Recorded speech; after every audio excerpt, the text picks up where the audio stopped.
Well, greetings there, blade lovers. Welcome to a video that I'm calling Detail Rich Folders. And if you take a look at these just from this view, you might notice there's just a little bit of detail in some of these folders. They're not plain and ordinary. They're not simply smooth titanium, which I like too. And you're going to find that some of the blades are even a little bit on the complex side, but we're looking, at least for now, at the handles and the clips and some of these things that might turn you off. I hate to say that. I know a lot of you like just a plain working knife or maybe a budget knife. And most of these are not going to fall into the budget realm, unfortunately. Many of them are 200 and over, 300 and over in one case. And I think one comes in at a modest 150 or so. I'll also warn you that you may not be able to readily get all of these knives, so this is kind of an appreciation video. Some have been out of production for a little while. Some are difficult to get. You've got to catch them when you can. And on, but I will put links for the ones that I can find in the details of this video. So let's move on with this concept. I'm going to pick out one of my all-time favorites for detail-rich knife, out of production, no longer made to the best of my knowledge. You can pick them up if you're lucky on eBay, either used or new, most likely used. This is the model 620. Yeah, big name there, right? You think Tucson is the only one using numbers only. Well, this is a Wii, and this is the 620G. It is a 3.75-inch blade of M390. And this model is a gray, I would call it stonewashed titanium. Just some fantastic detail in this blade.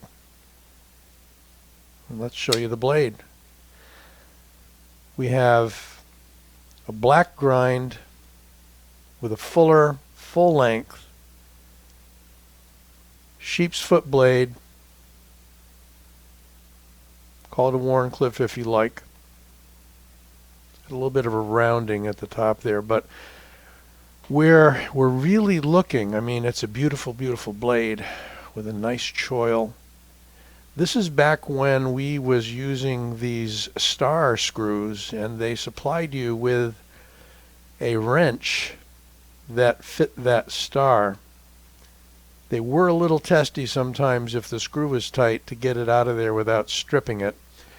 And eventually we moved on to T8s and T6s and so forth like everybody else. But in the meantime, they were able to produce a knife that was just over the top.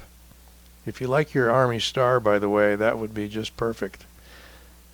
And look at that, you've got it on the thumb studs. Let's look at this backspacer. That's a spanned backspacer, meaning they actually cut into the frame of the handle to insert that backspacer. That is not something you see on normal, shall we say, knives. You got a standard backspacer up front, and it's almost like a bridge coming across here. Look at the clip. 3 stars on the clip. 3 gold stars for you guys. And this ventilated curved clip. And this is one of the knives that inspired me to do this video. It is definitely a detail-rich knife. Hand-rubbed satin finish on the flats.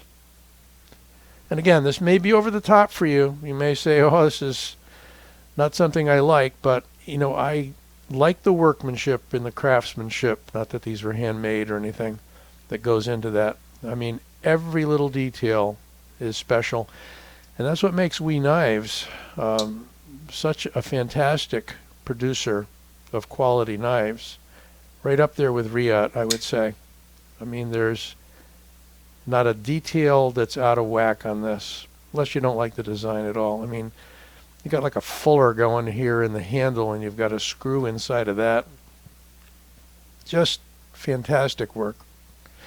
That is the WE 620G. On bearings, of course, and as I said, M390 steel, titanium all the way. If you like your rich materials, this one will really get you going. I'm going to set that aside. Going to move on to the Crystal Aurora, a knife that came out in 2021 out of Russia, designed by Ivan Braganets, and this was sold by Knife Nuts Podcast. You may still be able to get these periodically, but as far as detail rich goes on the handle, I'm looking at all this file-like jimping, milling really, on the handle with this interesting slotted pivot screw with adorned by slots on either side. And of all of this, the bunch of knives here, this is probably the plainest, but one of the big details when you open this is that it's got this incredible shallow trench-like fuller that goes all the way down on both sides. This one is from S35VN, titanium, very light, frame lock, and not quite drop shutty. It's a light knife. You can use thumb studs, and it rests on those thumb studs right up inside the handle there, inside the frame. Locking bar. Got a lanyard hole. Interesting shape overall to the handle. Interesting flipper. It's jimped and it's very pointy. And I don't dare push button it just because it might be a little uncomfortable for the finger. But you can light switch it, and it is extremely snappy with a nicely tuned detent. There you can see the detail on that milling on the side of the handle. And I'm not weighing these, I'm not measuring these. There are reviews out on the channel on each one of these knives, so if you need to know more about them, by all means visit those videos. Just do a lookup. I've got about 500 videos out on the channel right now. It was quite a labor of love.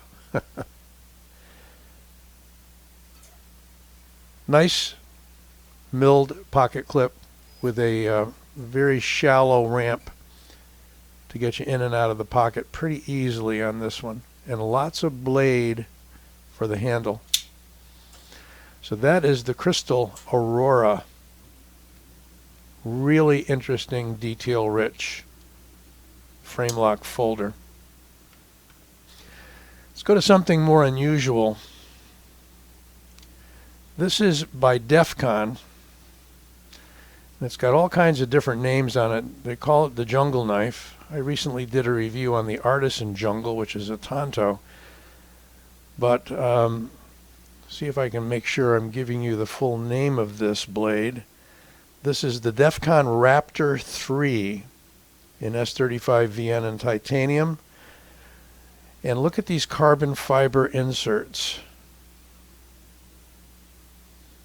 Kind of that stone textured look, but they are carbon fiber.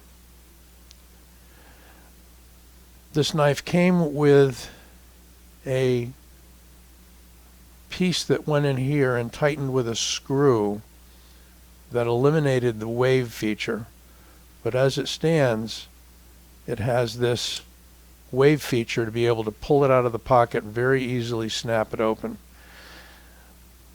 It's a bronzed titanium frame with that incredible carbon fiber insert. S35VN blade, as I said, massive thickness, I think about 5 millimeters or so on the blade stock, but it comes out to this nasty, nasty hangnail point.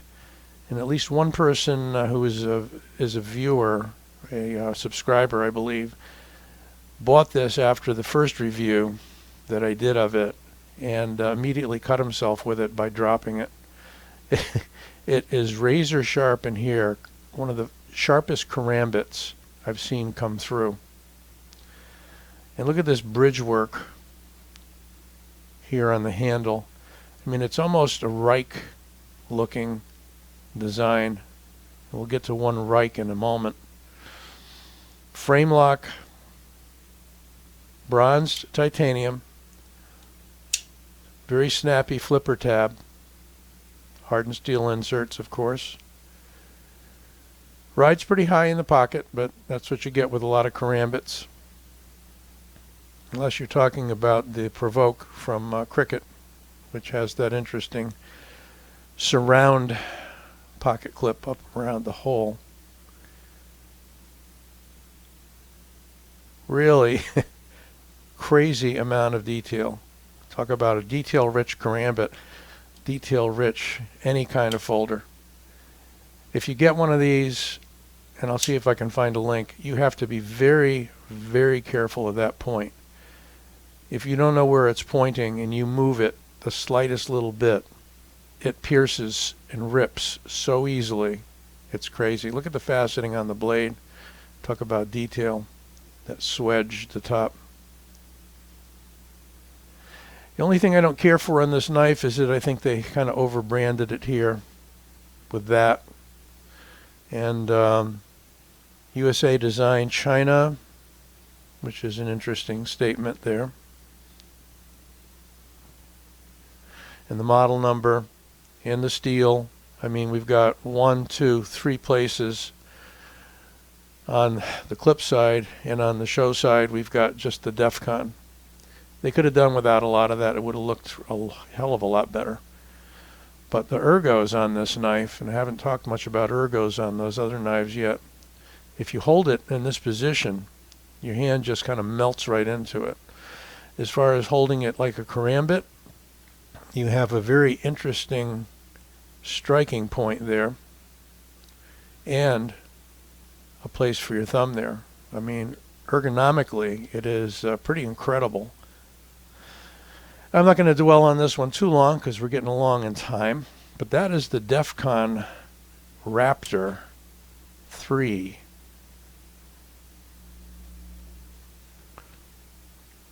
Here is a Reich knife, and to get you the full, well, let's close it up and look at the handle first.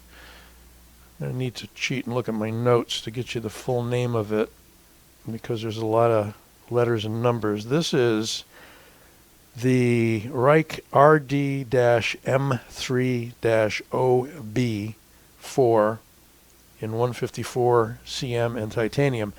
They now make this knife for about $250 in M390. Just kind of revived it. Reich seems to be coming back out again with knives they introduced a year or two ago, including their integral handle Thule. It's integral G10. And I picked up one of those about a year ago and did a review, and now they're being offered once again.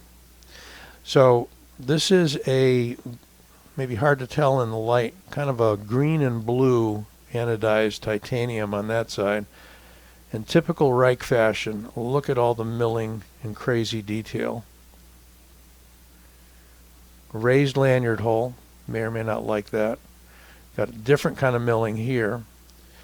And it is a wave opener with what looks like a hex wrench here. Maybe you could use it for that. And what looks like could be kind of a weird take on an oxygen wrench right up in here. So you can open it like that. I'm not going to try. It's a little tough. You can flip it open. I'd prefer. Look at the crazy detail on that blade. And it is, as you can see, mirror polished. I'm not sure I really like mirror polished blades, maybe sometimes. But this was the only way this came at the time that I purchased it, well over a year ago. And Reich likes to use the very flowery, scripty kind of lettering, but that is your 154 cm. And then we've got a number over here, 3 something, 334 or whatever. I think I might read it better in the video. Reflection's playing a little havoc with the focus. Look at the pivot. And yes, we have a ball in the clip for ease in and out of the pocket. And on this side we got green G10. They did come in a couple different flavors. This one at the time was what was available. This might have been an eBay purchase, I can't recall. A lot of milling on that one too. Blue pivot. And a really nice thumb ramp. I mean, as odd as this looks, and this happens with so many Reich knives, this is ergonomically so friendly. This just melts right into the palm and the hand. You can definitely use it point down. Place for your thumb there.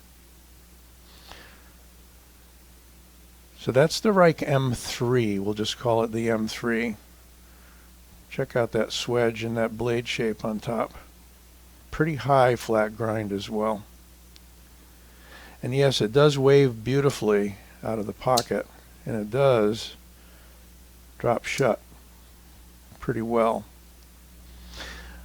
Last but not least, in a recent release by Microtech, this is the SOCOM Bravo. Stirred up a lot of controversy because it is a it is a Microtech knife made by Reich Knives in China. I think, and I was watching Jim Skelton's review on this and just kind of addressing the controversy. There's a man who knows his knives, and he really is all over this as far as liking the build quality and the design. And the same here. It is a departure from the type of materials and work you see on Microtech knives typically. But I think it is a great addition to the SOCOM line.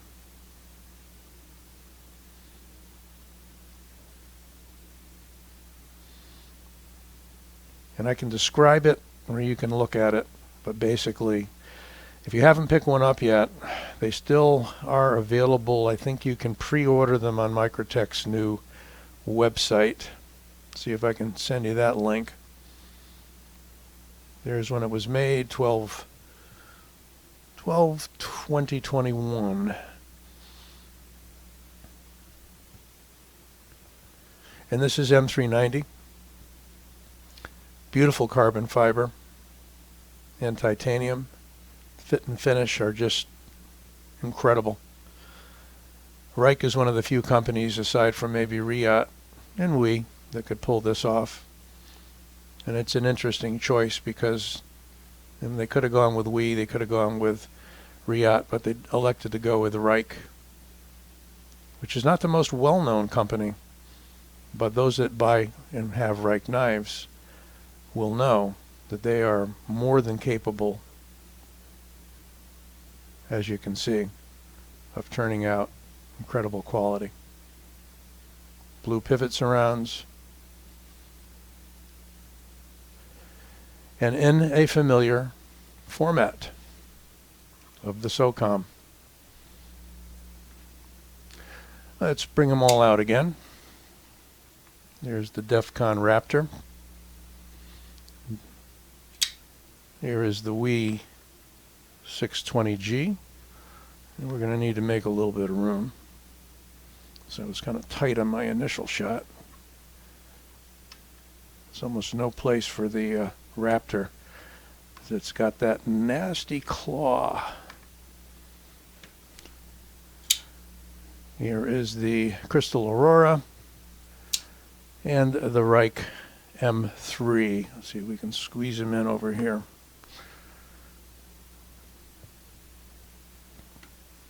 Okay, well, good enough for our parting shot. Hope you enjoyed this video on detail-rich folders. It's a bit long, but hope you enjoyed it. Don't forget to give it a like and subscribe.